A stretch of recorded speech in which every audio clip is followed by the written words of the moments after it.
I mean, because like, as you know, I've been in sales for the past 5 years. There's awesome parts about it, and there's really shitty parts about it. It's a net positive. That's why I stay in the career, and I love my job. But, like, what is that like for you? Yeah, the goods and bads.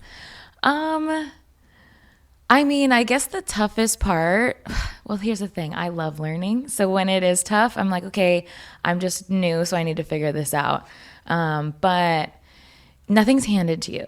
And I think a lot of people don't understand that you have to hustle for every single bit of business that you're going to get. No one's handing you a lead or handing you a buyer, because why wouldn't they just help that person out, you know? So hardest part is just generating the business in the first place, as well as, you know, you need to be able to work with a variety of people and to adapt to their style of communication, because you're going to get like all types of people buy houses. You know, it's not just a certain type of person that you're going to click with every time, but pivoting and adapting to what they need and how they like to communicate or receive feedback. Because in most of the scenarios, most of the contracts we're writing or discussions that we're having, I am the expert and I know more than they do. But you can't just come up and say, no, you're wrong. I know more than you. Let me tell you. It's more so, let's cater to what this person's beliefs are and be a human and be authentic and kind of have that back and forth on both sides.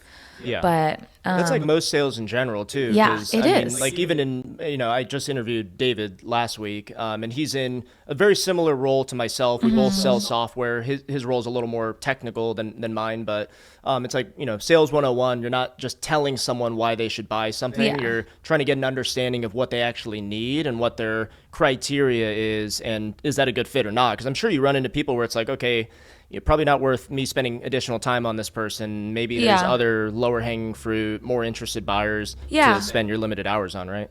Yeah, definitely. And it's, I mean, part of the reason that I'm even in the business is because of the investment potential that there is. So I love working with people who view it that way. A lot of Americans, I think, view buying a home as just like the next thing to do, or like, oh, you're just supposed to purchase a home at some point in your life. And that part is where it actually is tougher for me, because I don't know if that has logic to it. Oh, it's just the next thing you're supposed to do. But I like people to dig deeper and understand why purchasing a home might be more valuable to them than renting. So then the fun conversations happen when there's investment-minded people who, they first meeting with me, they're like, I know that I'm going to build a lot of equity. I'm going to have a ton more money just a few years from now, and I can leverage my first home to get into something bigger, whatever version of that story.